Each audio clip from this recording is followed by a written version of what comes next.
So I haven't played a whole lot of Left 4 Dead recently, and I jumped at the opportunity to play some with DJ Tomvoid. And it was the first game I played in a couple of weeks, and it really represented everything that has gone wrong for me with Left 4 Dead in the past couple times that I've played it. So I decided to do a little commentary here.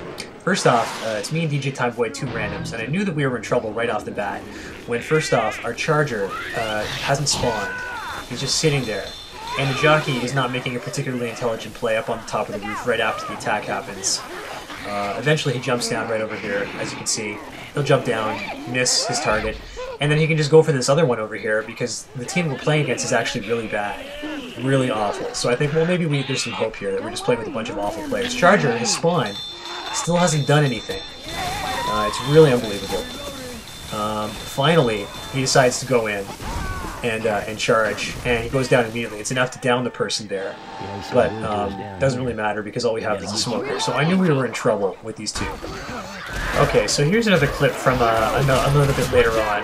As you can see, the smoker is not in position to really deal with Ellis, who's all by himself. We've really beat these guys down over the course of the opening map. Not enough to kill them. We didn't have much by way of horde, and again, our teammates were just absolute idiots. Not landing booms, not doing good attacks, nothing like that. So you can actually see right here that we did a significant amount of damage. They all had to use their health kits. So I thought, okay, no problem. We should be able to at least, you know, maybe eke out a reasonably balanced match. That was a really stupid thing to assume, though. I mean, it really is too much to ask that, you know, two random people are going to be able to play Survivor worth a damn in this game. Anyway, so right off the bat, we run into a problem. I grab my stuff, grab the bat, the gun, health kit, and the same guy who did not spawn in as the charger beforehand until it was way too late to do anything is just standing there like an idiot. He did not get his kit. Now, he says here, oh, I'm just grabbing a drink. So we're like, no problem, we'll wait. That's fine. You didn't say anything before, but here we go.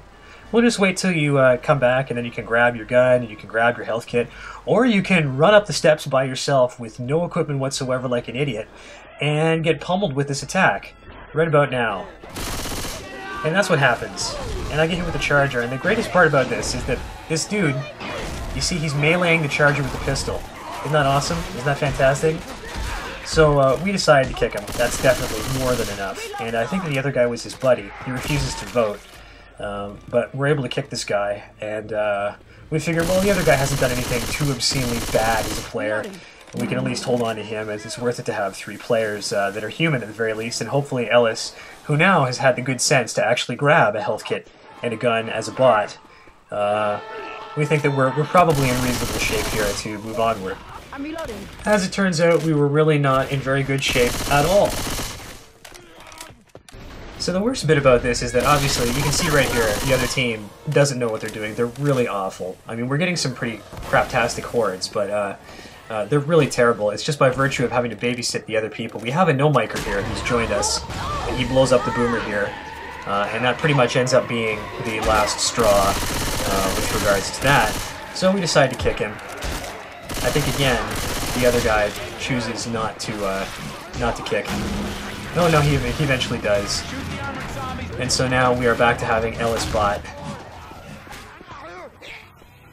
And I go up a little bit ahead to try and clear out some of the infected here. I knew that charger would miss. Ellis is obviously by himself, and I had asked this other guy, Joker, to come with me. And sure enough, he said, nope, safe room for me. So then we get hit with a horde, and it's the absolute end of the world. Huge hordes. And that was the end of Platinum Joker. His last words to us were, "You guys suck," which was pretty hysterical. So now at this juncture, we've gone through a couple of, basically it's been EJ and I by ourselves for the longest time. We picked up a bunch of no-micers that we ended up kicking, and then we got this guy here, who at least seems semi-competent. We got a tank near the crescendo, and I became the tank, and it looked like it would be worth it for me to just sort of get in there, get nice and close and dirty with the tank. It ended up working out. I don't know, frankly, how Rochelle was able to get up there, but Here we go, I chase her down. No problem. I don't even bother with rocks. She's too slow. And that's all she wrote. Okay, so we thought, well, no problem. You know, here we can sort of have a bit of a comeback. Potentially, this will be you know, a game changer. Now we have like a semi-decent player, and hopefully we'll get a smart bot that can deal with you know, the challenges and shoot like Annie Oakley. You know, sometimes those bots they shoot so well. So I grab my kit, grab my gun. Melee weapon is gone. Hello, Ellis. What are you doing? Why aren't you picking up your health kit? Why do you have a pistol? What's going on? That's right, Ellis. Just take a look at the stairs. There are plenty of guns in the stairs, plenty of health kits, plenty of wonderful equipment for you to use right by that banister right there, Ellis. So we do everything we can. We try to come over here. We try to, you know, talk to the health kit, say, health kit over here. It does not work. Ellis, we shoot him a little bit. It doesn't do anything. And so we figured potentially what we can do is, you know, go outside, and then maybe he'll learn. And there's a lot of zombies, but it seems to be, you know, relatively usable. Absolutely terrible spitter shot. And here we go. I'm like 2 feet away. I'm 2 feet away and I can't do anything. And here comes Ellis to the rescue. He, with his pistol, look at him go. Meanwhile, I'm getting jockeyed and I'm just getting creamed. And the charger comes in and hits JW Rocks here. So what does Ellis decide to do? Ellis comes back here, you know, to sort of hang out. God only knows if he's shooting him or not. Now wait for it. Wait for it. Oh, a timed horde. Thank you, Director. Thank you for giving us a timed horde for no good reason that the other team did not have. So I go to check the boomer bile in an effort to, you know, just try and clear some of this off. And I get hit by this jockey. And then a hunter.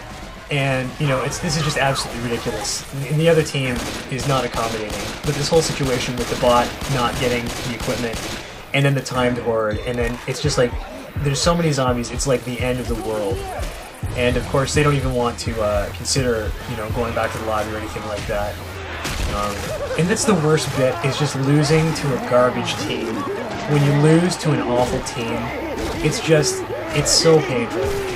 And they don't even decide to go to all talk. So eventually what ends up happening is that when we load the next level, DJ and I just leave, because these guys don't even want to talk. And that was that. That was my recent Left 4 Dead experience.